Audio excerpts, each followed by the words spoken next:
Sex Education left Otis Milburn and Maeve Wiley's love story in a bit of a roller coaster ride. Fans had been eagerly waiting for Netflix to deliver on the promise of a full-fledged romance between these two characters, but it took the show quite some time to officially make them a couple. Just when it seemed like they were finally getting together, Maeve's decision to pursue her writing grant in the US threw a wrench into their relationship at the end of Season 3. As we headed into Season 4, viewers were on the edge of their seats, wondering how things would unfold for Otis and Maeve. Despite the miles separating them, they managed to keep their romance alive through constant communication. However, maintaining a long-distance relationship is no walk in the park. Then, when Maeve returned to Moordale due to her mother's passing, it looked like their chance had finally come to be a real couple. But alas, their happiness was short-lived once again. Maeve decided to head back to America to continue her writing course, and this time there was no assurance that she would return. And just like that, their love story came to an end.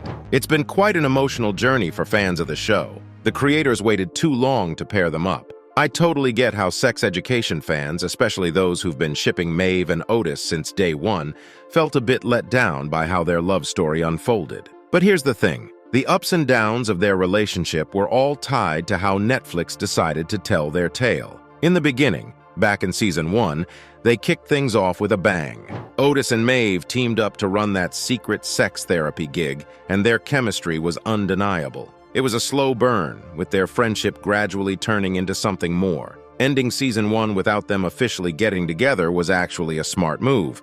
Netflix was keeping us on our toes, right? However, things got a tad messy in Season 2. The constant will they, won't they dance got seriously frustrating for fans. It might have been the point where their romance hit a rough patch. And then, Season 3 dropped the bomb by making us wait until the very end for their long-awaited first kiss. Instead of running with that exciting development, they sent Maeve packing off to the US, setting up Season 4 for a bit of a stumble. So yeah, it's been a bit of a roller coaster for these two, hasn't it? Season 4 shows their incompatibility. Maeve's journey in sex education had always been about aiming high, and you couldn't really blame her considering her tough upbringing. She spent years in Moordale, where her mom's constant struggles meant Maeve had to fend for herself and her younger sister. So when she snagged that writing grant in the US, it was hard to fault her, even if it meant a rocky road for her and Otis. Sure, her time across the pond wasn't all sunshine and rainbows, especially with Thomas Mulloy crushing her dreams, but it was a chance for her to escape the small-town bubble. Now, Otis, on the other hand, seemed pretty content living the Moordale life. He never really talked about wanting to spread his wings and explore the big, wide world. Maybe it's because he had a comfy setup in suburbia, with a spacious house thanks to his therapist mom, Jean. Money worries weren't exactly on his radar, so the thought of settling down in his hometown didn't sound like a bad deal. The thing is, their different motivations, desires, and worldviews made it clear they might not be a match made in heaven. This became painfully evident during their short-lived stint as a couple in Moordale during Season 4 of Sex Education. Sometimes, love just isn't enough when you're on different pages. There was no other solution to their dilemma, so when Maeve initially jetted off to the States at the end of Sex Education Season 3, she was all like, "Don't worry, this separation is just temporary. We'll be back together soon." That gave both of them this glimmer of hope, this belief that they'd eventually reunite and live happily ever after. But here's the twist. Maeve got a taste of life beyond Moordale, and she realized she had bigger dreams. It's good to be back in business. Have fun with the smart kids. You look great.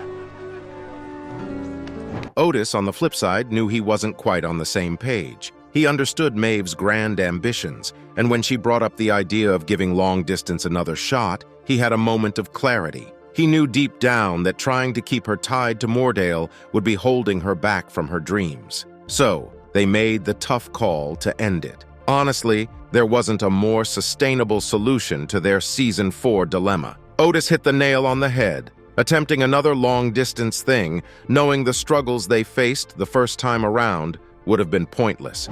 Plus, they weren't actively working towards a future where they'd be together. By breaking up while they were still in each other's presence, they got a chance to have a proper farewell. Maeve even penned a heartfelt letter to Otis, which gave them both some much-needed closure. Sometimes parting ways is the only way to move forward, Can they ever get back together after the events of Season 4? So, Sex Education Season 4 marked the end of the series, but Laurie Nunn, the creator, has been dropping hints that Moordale's story might continue through other avenues. Not surprising at all, given how darn popular the show is. And this opens up the possibility of revisiting Otis and Maeve's love saga down the line. But here's the kicker. There's no solid confirmation that this universe will keep on trucking. So, it made sense for Season 4 to give our favorite couple a clear-cut ending without any teasing of a future reunion. Now, as for whether they could rekindle their romance someday, it all boils down to whether one of them has a change of heart. At this point,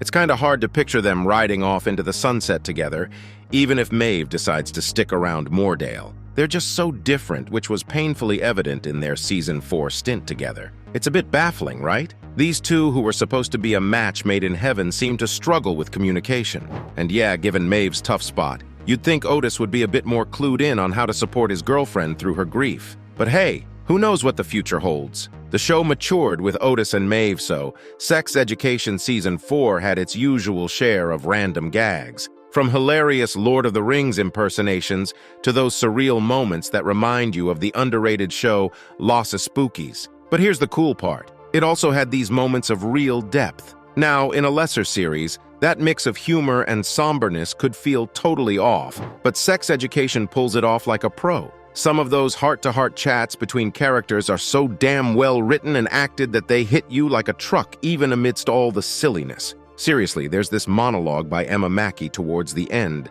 that's just pure perfection, capturing Maeve's essence in the most graceful way possible. It's quick, but it shows the show's willingness to sit with sadness instead of just brushing it off with a joke. And here's a twist. At some point, you'll realize they haven't even cracked a sex joke in ages. Not that we don't appreciate those, but it paints a picture that Sex Education has grown up a bit. The characters are comfortable in their own skin now, pushing the story into the emotional territory that comes with growing up. It's not always flawless in how it handles this, but it gets pretty darn close considering all the stuff it had to juggle. And let's talk about the finale. It's just pure magnificence. One of the best endings a show like this could have asked for. From the very start to the end, Sex Education was a wild mix of messiness, humor, and sincerity. And in this final season, it hit a whole new level of brilliance. So farewell to these hilariously awkward kids, and good luck out there in the world. It was a blast watching you grow up in all your chaotic, horny glory. That's all for today's video. Do you think Otis and Maeve will ever get together again? Let us know in the comments below. And if you haven't already, then please like and subscribe. We'll see you in the next one. What? Sometimes I feel so happy. I think I'm gonna have to punch you in the face if you ever buy me a birthday present again.